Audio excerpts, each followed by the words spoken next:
तर क्रिकेटपटू हरभजन सिंग यांना सुद्धा मतदानाचा हक्क बजावलेला आहे। आपण बघतोय सकाळीच भल्या पहाटे तो मतदानासाठी जाऊन रांगेमध्ये उतरलेला आपल्याला पाहायला मिळालं।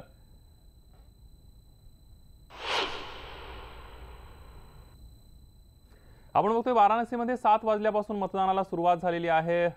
एकंदरीत बघितलं तर पहिले मतदान फिर जलपान असं ठरवत मतदार घराबाहेर पडलेत। यामध्ये ज्येष्ठ नागरिक सुद्धा आघाडीवर आहेत। अशाच काही ज्येष्ठ नागरिक आणि नागरिक दाम्पत्याशी बातचीत केली आमचे प्रतिनिधी विशाल परदेशी यांनी।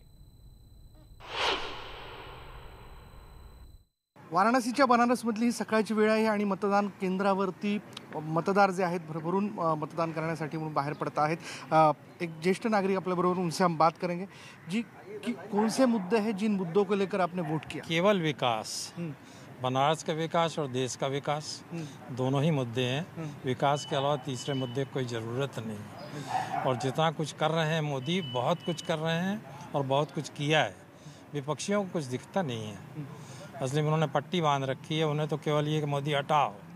तो ऐसे काम नहीं चलता है। जो देश में कुछ कर रहा है उसके लिए उसको मौका देना चाहिए। खाली ये नहीं कि उनको हटाओ हटाओ, ऐसा नहीं। अपने कुछ किया नहीं किसी ने और चाहते हैं जो कर रहा है उसको भी न करने दो। तो मोदी जी ने किया है? निश्चित किया है, 100% किया है और किसी ने नहीं किया इतना आज तक। माजी, आपने कौन से मुद्दे जहन में रखकर वोट किया? हमने सभी देश के लिए सबके लिए मुद्दे रखे हैं और जितना मोदी ने किया है उतना कोई कर नहीं सकता। अजय राय जी तो दावा कर रहे हैं कि कुछ नहीं हुआ है करके। उनके बारे में हम लोग नहीं बोल सकते कुछ। तो आपको विश्वास है काम हुआ है? अरे निश्चित हुआ है, 100%। गंगा सफाई दिखता नहीं, बहुत हुई है। बहुत हुई है। अब लोग कहते हैं पानी साफ नहीं है, आप उसमें जो पानी साफ होने देंगे तब ना।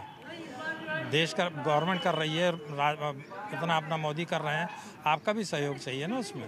जो 5 साल पहले बनारस आपने दिखा था वो आपका बनारस? बहुत फर्क है, बहुत फर्क। तो विश्वास है इस बार कौन है? 100% मोदी। मोदी, दूसरा कोई भी नहीं? आपण मतदारांशी बोललो। जी, मैं महाराष्ट्र से हूँ। आपण मतदारांशी बोललो आणि त्यांनी देखील भरभरून याबद्दल सांगितलेलं आहे की ज्यांनी विकास केला त्यालाच आम्ही मतदान करतोय आणि त्यांनी नेमकं काय म्हटलंय त्याचा विश्वास जो आहे तो देखील त्यांनी त्यांच्या शब्दातून व्यक्त केला। व्हिडिओ जर्नलिस्ट नवनाथ कोंडेकरसह विशाल परदेशी, न्यूज 18 लोकमत, वाराणसी।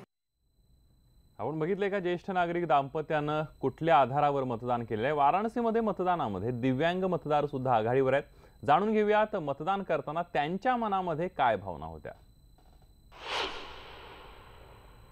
सुरुवात झाली काय मतदारांशी बोलण्याचा आपण प्रयत्न करूयात। सुबह सुबह आप आए हैं, क्या पहले मतदान फिर जलपान? जी जी, तो क्या मुद्दे आपके जहन में है जिन मुद्दों को लेकर आपने वोट किया है? देश का विकास हो। देश का विकास वो हो रहा है? जी बिल्कुल हो रहा है। हाँ हाँ हाँ। दिव्यांगों के लिए कुछ हो रहा है? जी हाँ हो रहा है। हाँ, तो क्या लगता है इस बार की यहाँ जो 2 प्रत्याशी आमने सामने हैं, तो आपका क्या विश्वास है? विश्वास है ये जो अच्छा काम करे वही जीतेगा। तो किसने अच्छा काम किया?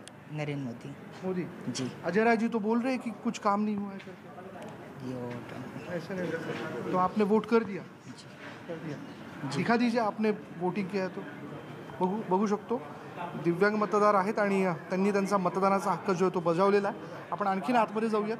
आतमध्ये जर आपण आलो तर इथं पाहू शकतो सगळ्यांची ओळखपत्र तपासून जे आहे मतदानासाठी सगळ्यांना आतमध्ये सोडलं जातं आहे। एक बाबा जी अपने सोबत हैं, बाबा जी से बात करने की कोशिश करते हैं। बाबा जी, हम जानना चाहते हैं कि कौन से मुद्दे आपके जहन में हैं जिन मुद्दों को लेकर आप वोट कर रहे हैं? देश की सुरक्षा सर्वोपरि है और इस वक्त देश की सुरक्षा के लिए बच्चा जानता है कि नरेंद्र मोदी, श्री दामोदर दास नरेंद्र मोदी से बढ़ करके दुनिया में हमारे भारत का नाम अन्य देशों में भी बहुत विशेष रूप से किए हैं।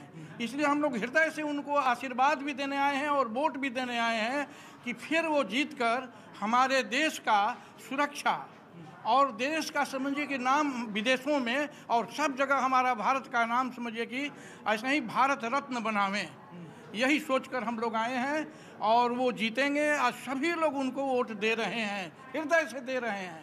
त्यांनी त्यांच्या मनातलं बोलून दाखवलं आहे। अर्थात मतदार जे आहेत ते इथे मोठ्या संख्येने रांगा लावत आहेत आणि आपला मतदानाचा हक्क जो आहे तो बजावला जातो आहे। सुरक्षा व्यवस्था देखील जी आहे ती चोख ठेवण्यात आलेली आहे। अर्थात या सगळ्या व्यवस्थेमध्ये आपण जर बघितलं तर वेगवेगळे मतदार आपली वेगवेगळी मतं जी आहेत ती व्यक्त करताना दिसतात आणि पुन्हा एकदा वाराणसीवासियांनी ठरवलेलं आहे की पहिले मतदान फिर जलपान असं सगळं हे वातावरण इथे आपल्याला बघायला मिळतं आहे आणि मतदारांकडून त्यांचे अनुभव देखील जाणून घ्यायला मिळत आहेत. व्हिडिओ जर्नालिस्ट नवनाथ कोंडेकरसह विशाल परदेशी, न्यूज 18 लोकमत, वाराणसी.